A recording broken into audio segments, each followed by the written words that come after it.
प्रियो, आज आपके सामने मनुष्य के जीवन के विषय में कुछ बातों को बताना चाहता हूं। सबसे पहले, मनुष्य कौन था? हिजकिय्याह का पुत्र था। हिजकिय्याह कौन था? एक अद्भुत आत्मिक व्यक्ति था। यहूदा राज्य पर शासन करने वालों में हिजकिय्याह बड़े ही धार्मिकता के साथ परमेश्वर की आराधना किया, परमेश्वर की सेवा किया। और उसी समय परमेश्वर जब हिजकिय्याह को बहुत आशीष दिया, एक समय आने पर घमंड किया, फलस्वरूप रोग को मोल लिया। जब वो रोग से दुख उठा रहा था, भविष्यवक्ता आकर कहा, तू मरने वाला, अपने परिवार को जो परामर्श देना है दे। इस तरह कहने से हिजकिय्याह आंसू बहाकर प्रार्थना किया, अभी के अभी मेरी मृत्यु होगी कहने से मैं इसके लिए तैयार नहीं हूं, मुझ पर तरस खाइए, ये कहकर आंसुओं के साथ प्रार्थना किया। इस तरह जब हिजकिय्याह आंसू बहाकर प्रार्थना किया, तरस खाकर, दया करके, परमेश्वर हिजकिय्याह की आयु 15 वर्ष बढ़ा दिया।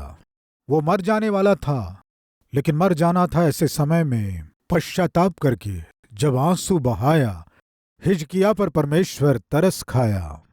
प्रिय, आज यदि हमारे बीच कोई बीमारी में से होकर गुजर रहे हैं, तो अगर वो बीमारी मृत्यु लाने वाली है तो, या फिर हताश और निराश होकर अब जी के क्या फायदा, मरने से ही अच्छा है, ऐसे विचार यदि आपको बार बार विचलित कर रहे हैं, तो मर जाना है ऐसे विचार मन में आ रहे हैं, तो हो सकता है उसका कारण आर्थिक समस्या हो, या आपके जीवन में आपने किसी से धोखा खाया हो, या आपके साथ किसी ने अन्याय किया हो, या बिना किसी कारण के आपकी निंदा की गई हो, अपमान किया गया हो। उस अपमान को, निंदा को आप सह नहीं पा रहे हो। चाहे कुछ भी हो, हम में से कोई भी जीवन को समाप्त करना है, या फिर मेरा काम हो गया है, मेरा काम हो गया, ऐसे सोचने की परिस्थिति में है, तो ऐसी परिस्थिति को बदलने वाला परमेश्वर है।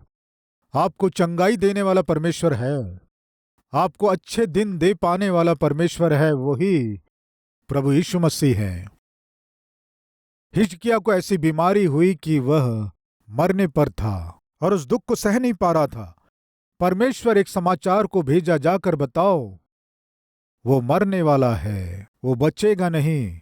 इस समाचार को यशायाह भविष्यवक्ता हिजकिय्याह से बता रहा है, तुम बचोगे नहीं, अपने परिवार से जो कहना है कहो, सारे अकाउंट्स को सेटल कर लो, परमेश्वर से समझौता कर लो।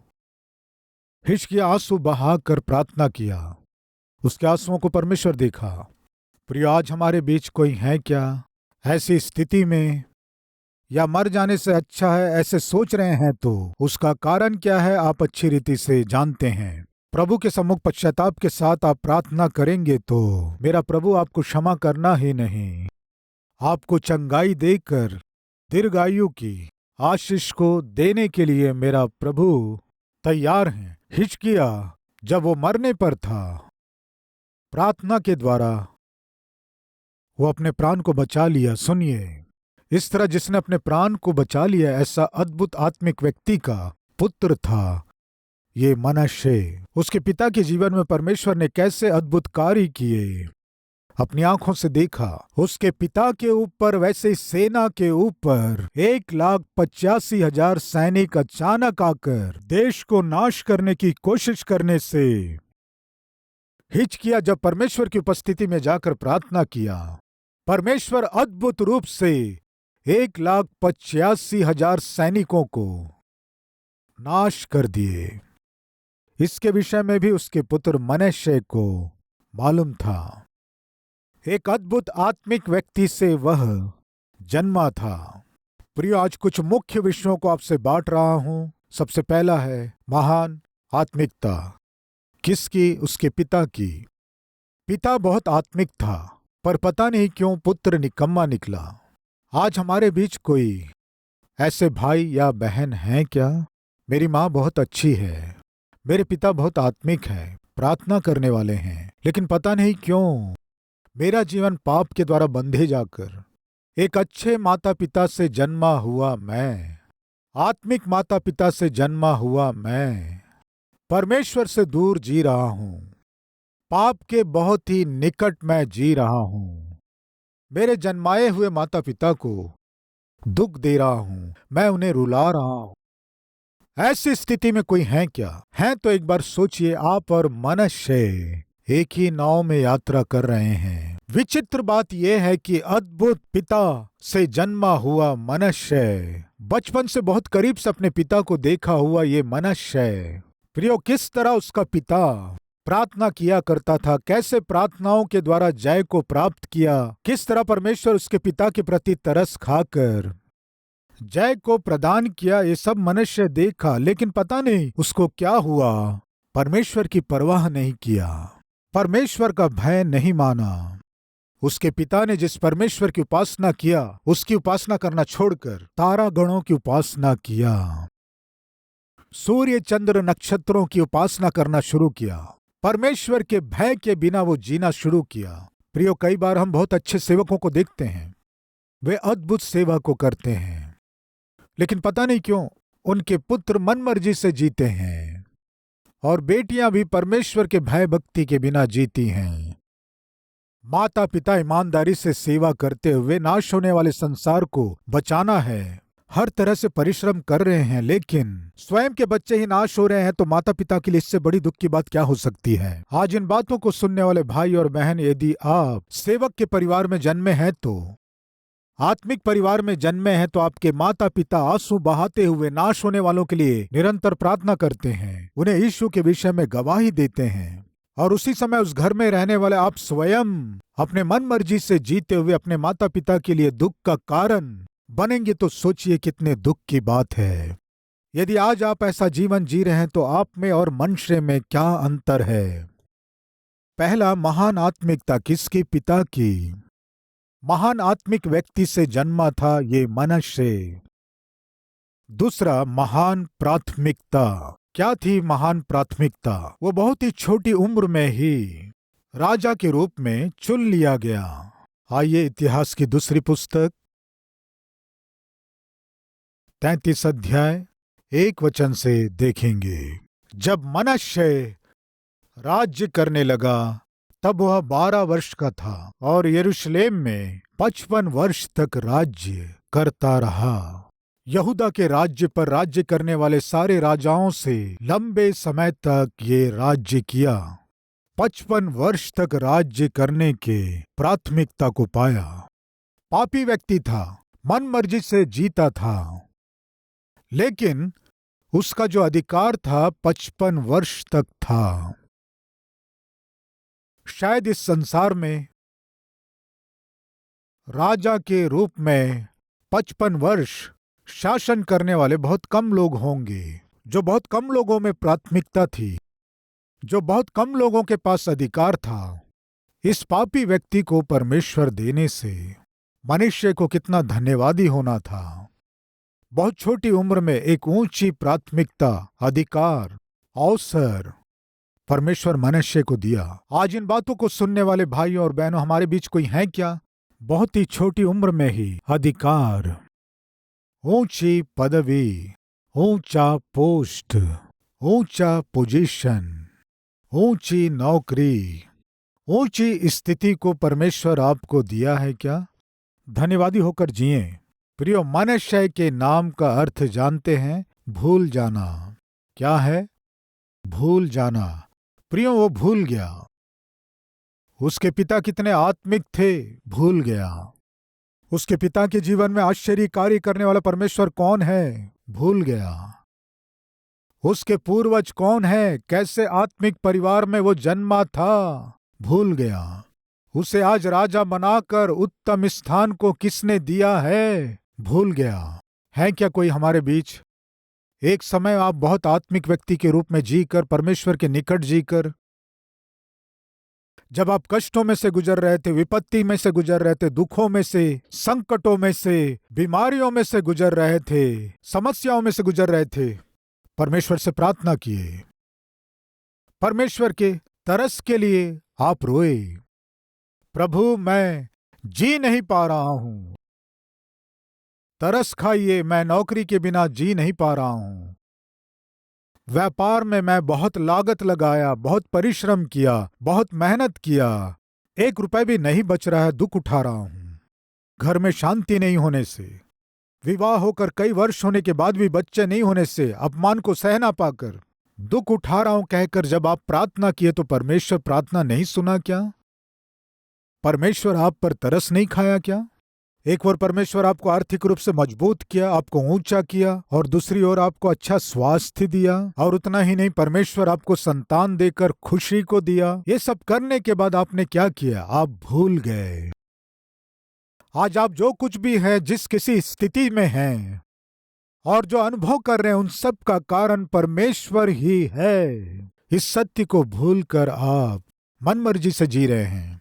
आपको दिए गए अधिकार को आधार बनाकर, परमेश्वर के द्वारा दिए गए संपत्ति को आधार बनाकर, परमेश्वर के द्वारा दिए गए नौकरी को आधार बनाकर, कमाई को आधार बनाकर उस परमेश्वर को छोड़कर आप अपने मनमर्जी से जिएंगे तो कितना खतरा है जानते हैं? वही आज हम सीखने जा रहे हैं। एक महान प्राथमिकता परमेश्वर मनुष्य को दिया। मनुष्य बचपन से वचन के अनुसार जीकर वचन के अनुसार देश पर शासन करने का अवसर परमेश्वर उसे देने से उसके पाए हुए अधिकार को आधार बनाकर वो अपने मनमर्जी से जीना शुरू किया। प्रियो, पहला महान आत्मिकता, दूसरा महान प्राथमिकता, तीसरा घृणित पाप। प्रियो, वो अपने अधिकार को आधार बनाकर, अपने स्वास्थ्य को आधार बनाकर, संपत्ति को आधार बनाकर वो क्या किया जानते हैं? अपनी मनमर्जी से जीना शुरू किया। वही हम देख रहे हैं दूसरे वचन से।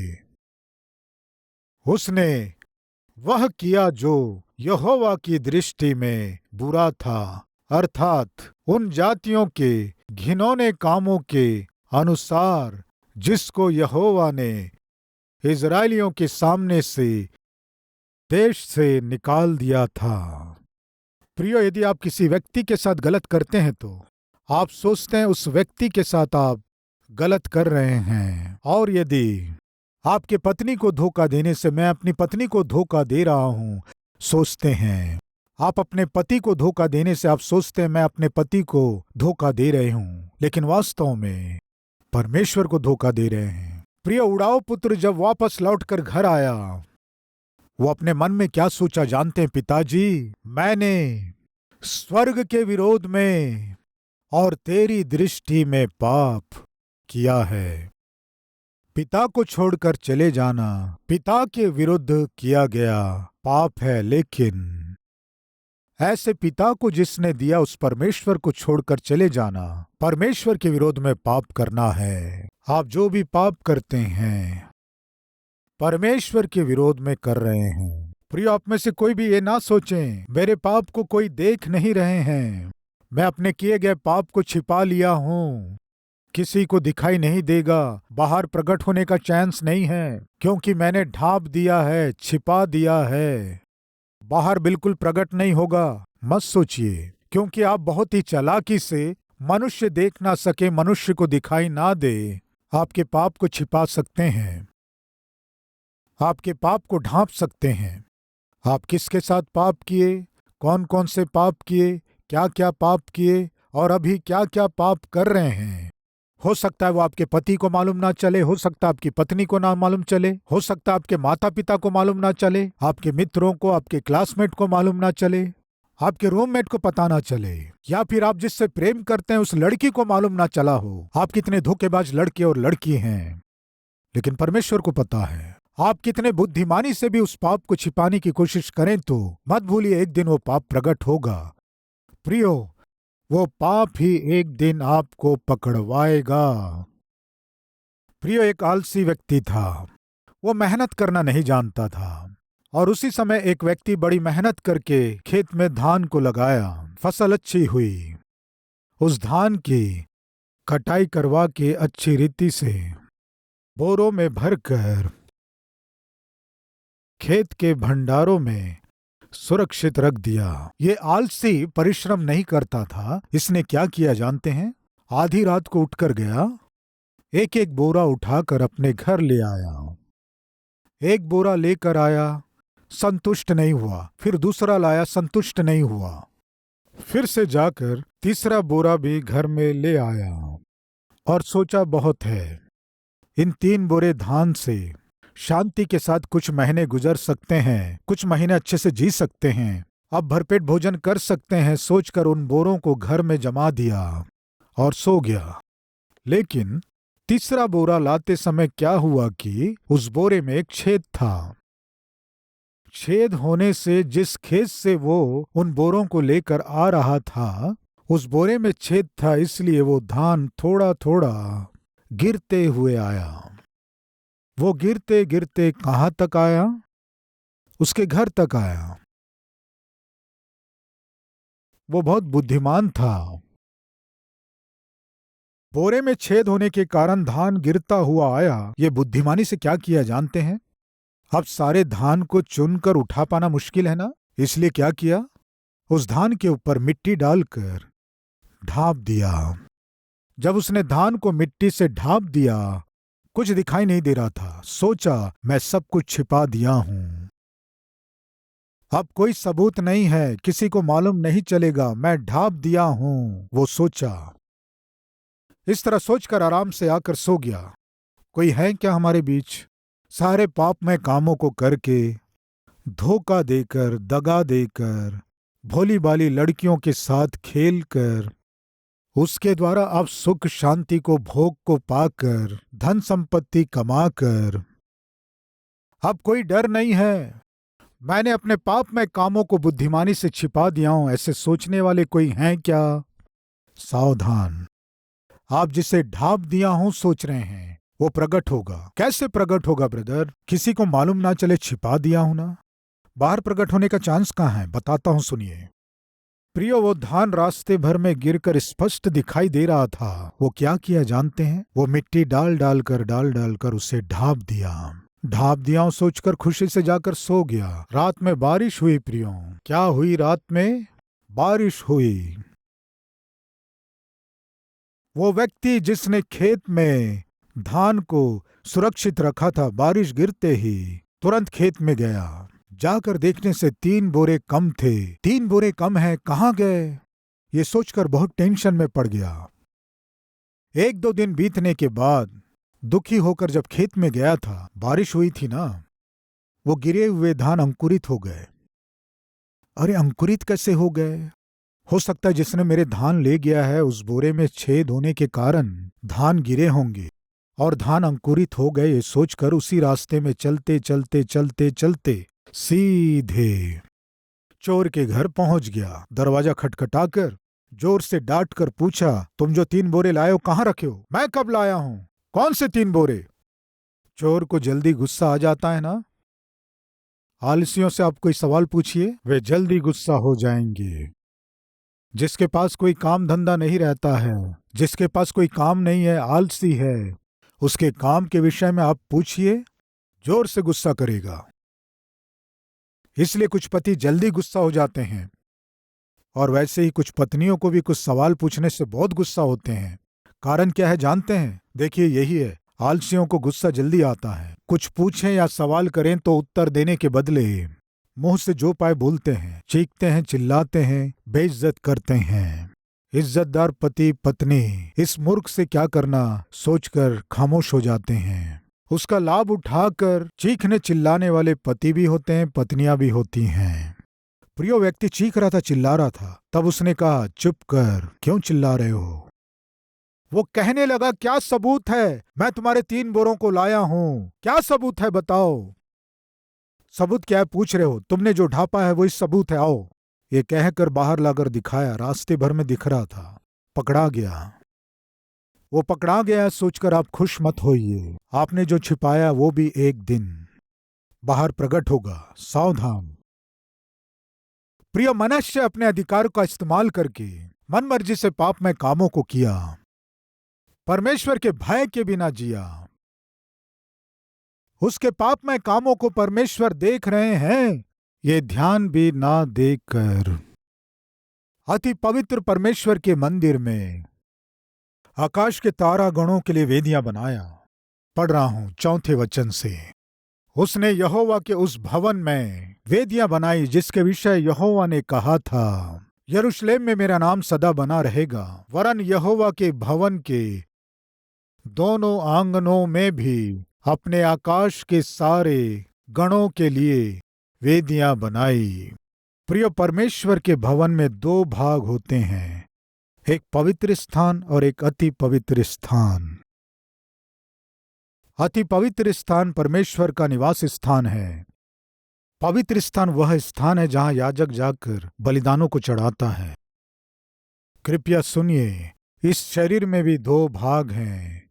आपका शरीर यदि परमेश्वर का मंदिर है तो आपका हृदय अति पवित्र स्थान है जहां परमेश्वर निवास करते हैं। आज आपका देह परमेश्वर का मंदिर है तो आपका हृदय अति पवित्र स्थान है, परमेश्वर का निवास स्थान है, अति पवित्र स्थान। मैं पूछता हूं, आज कितने लोग अपने शरीरों से पाप में काम नहीं कर रहे हैं? कितने लोग अपने कामों में, अपने चाल चलन में पवित्रता के बिना, अपने बिछौने में पवित्रता ना होकर, हृदय में परमेश्वर को स्थान ना देकर, पापी व्यक्ति को, पापी स्त्री को स्थान देते हुए अपने शरीर को, अपने हृदय को नाश करने वाले कितने लोग नहीं हैं? प्रियो, मनुष्य अपने अधिकार को आधार बनाकर मन मर्जी से जीने से मनुष्य के अधिकार को परमेश्वर ने उससे छीन लिया। राजा हूं सोचकर कुछ भी करूंगा तो चल जाएगा, सोच रहे हो? तुमसे राज्य ही छीन लूंगा, कौन आएगा देखता हूं। मनुष्य जो राजा था, राज्य को खो दिया। शत्रु आकर उसे बांध कर घसीटते हुए ले गया, ले जाकर बंदी गृह में डाल दिया। मनुष्य जो एक राजा के रूप में शासन किया था, अभी बंदी गृह में एक अभागे के रूप में बंधुआ बन गया। आज वो मनुष्य कोई और नहीं, मैं ही हूं। परमेश्वर दंड देंगे तो मैं सह नहीं पाऊंगा। मेरी नौकरी को छीन लेने से मैं सह नहीं पाऊंगा। मेरे व्यापार को नाश करने से मैं सह नहीं पाऊंगा। मेरा स्वास्थ्य मुझसे छीन लेने से मैं सह नहीं पाऊंगा। प्रभु मुझे क्षमा कीजिए। आपके विरोध में मैं व्यवहार किया, आपके विरोध में जिया, विरोध में चला, विरोध में पाप में कामों को किया, विरोध में गलत कामों को किया। अगर आप मुझे दंड देंगे तो मैं सह नहीं पाऊंगा। पिता मुझे क्षमा कीजिए। इस तरह प्रार्थना करने वाले हैं तो जहां हैं वहीं से प्रभु से प्रार्थना कीजिए, विनती कीजिए।